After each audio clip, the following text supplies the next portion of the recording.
Okay, this is 640 Priest Road post fix. The water's still riding up a little high in the output baffle, but I ran water for 15 minutes and it took it.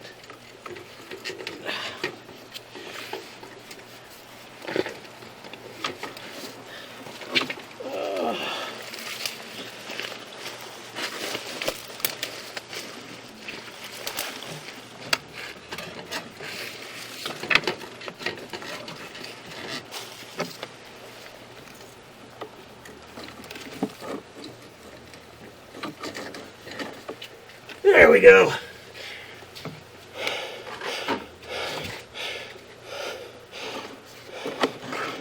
So there's the tee I put in, and here,